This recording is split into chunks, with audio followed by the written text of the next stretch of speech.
You know, I used to like go to sleep, and if I had gone over my carbs by like 2 grams, I was sitting there and I was like, oh gosh, like today wasn't a good day. And I just realized that I didn't want to be so focused on food and have it connect so just intimately with my happiness. And I wanted to still be healthy. I still wanted to compete in CrossFit, but I found that if I went too far on one side, it wasn't serving me like holistically. Like everything else, it's a constantly evolving journey and education process. Thank you. I was in my last semester of college, like, and I had this whole plan. I was gonna finish school and go out into the ocean and do research and like be one with the ocean life. It's like the dream I've had since I was 3. And so last semester of college, I'm like calling my parents. I'm like, hey, so I found this thing called CrossFit. I think I can be really good at it and I'm really gonna go for it. And my parents are like, what? What's CrossFit? There goes Dani Speegle. A first last night and a second to kick off the final day of competition. Dani Speegle for the win. I can still feel it. I can hear what it felt like as soon as I like put my arm out. Dani Speegle takes the sandbag ladder. That was an amazing event. It's like a moment that'll stay with me forever.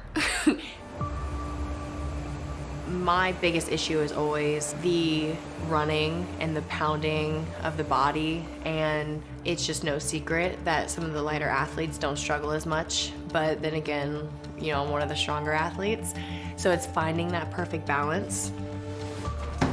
Gonna take a look, see what I can make. For me, it's always gonna be like, how can I tailor my nutrition to where some of the cardio aspects of this sport aren't as just grueling. Oh, this is always such a dilemma. Maybe I'll do half and half. Oh. Definitely am on a high protein diet, so I am gonna add a little extra chicken to my tacos.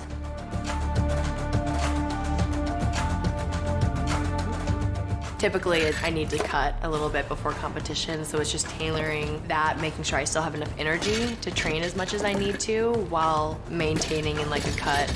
There's been big milestones, but I feel like every single season I kind of learn something new, try something new when it comes to nutrition.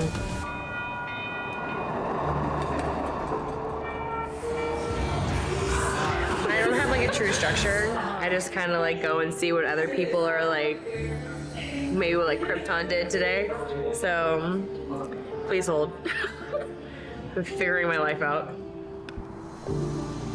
From when you first start CrossFit to like being a games athlete, I think the progression is pretty similar for everybody. Your volume just increases. You're able to do more, you add in more stuff, so maybe you did 1 session and all of a sudden it became 2 sessions. And all of a sudden it became 2 sessions plus running, plus you should probably like do some odd object stuff.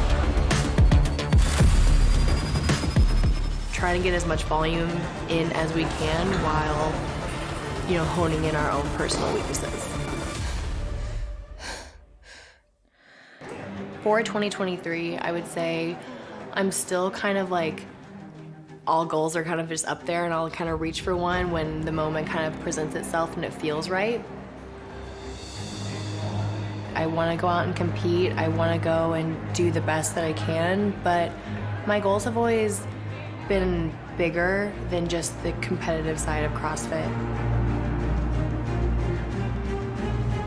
I am humbled every single day by how many times women reach out and say that I've been a positive influence to them on their body positivity, their self-love, their confidence.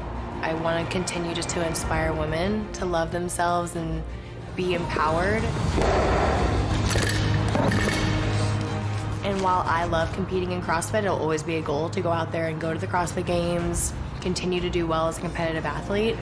I don't know what's gonna happen, but what I do know is in some form I'll be out on the competition floor and then trying to empower women to love themselves.